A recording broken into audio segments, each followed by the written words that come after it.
Halo, dalam video ini saya akan menunjukkan cara membuat cadangan WhatsApp di Honor 200 Smart.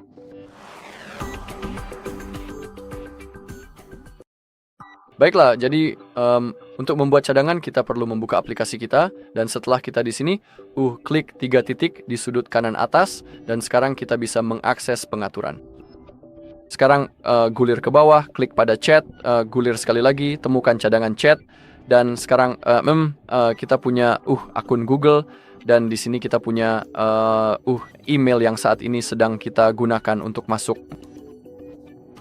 Ingat bahwa jika Anda ingin memulihkan cadangan Anda di masa depan, Anda harus masuk ke akun Google yang sama, yang telah Anda pilih di sini karena di akun itulah cadangan akan disimpan. Jadi ini sangat penting. Jadi harap diingat baik-baik. Anda juga bisa cukup menambahkan akun lain dengan mengklik di sini. Sekarang mari kita tunggu sebentar dan di sini cukup masuk ke akun Google Anda yang lain dan Anda juga bisa membuat akun baru dengan mengklik di sini. Baiklah, dan sekarang di bawah ini kita punya opsi cadangan otomatis. Secara default opsi ini akan disetel ke mati. Tapi Anda bisa memilih dari harian, mingguan, bulanan, hingga hanya saat saya mengetuk cadangkan.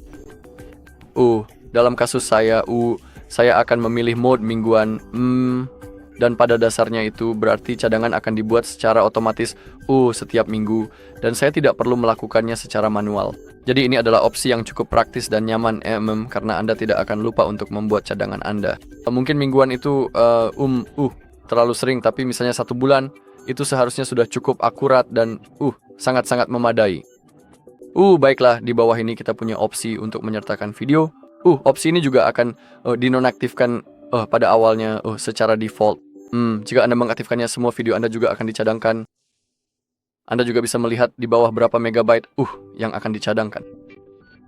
Dan sekarang di bagian bawah kita punya cadangan terenkripsi end-to-end. Jika Anda memilih untuk mengaktifkannya di sini Anda membuat kata sandi unik yang akan Anda perlukan untuk diketik di masa depan jika Anda ingin memulihkan cadangan Anda. Jadi jika Anda membuatnya, tolong jangan lupa. Jika tidak, Anda tidak akan bisa memulihkan cadangan Anda di masa depan. Baiklah, jadi setelah semuanya dipilih, sekarang cukup klik tombol hijau ini, cadangkan. Oke, seperti itu saja. Dan sekarang kita perlu menunggu. Dalam kasus saya ini tidak akan memakan banyak waktu karena saya tidak memiliki banyak pesan dan sudah selesai. Anda bisa melihat bahwa prosesnya sudah selesai karena di bawah di atas tombol cadangan, kita bisa melihat kapan cadangan terakhir dibuat dan itu kita punya jam yang sama di sini dan di sini. Dan juga di bawah kita bisa melihat ukuran cadangan kita. Baiklah, dan itu saja untuk video kali ini. Terima kasih sudah menonton. Jika Anda merasa video ini bermanfaat, silakan beri like, komentar, dan subscribe.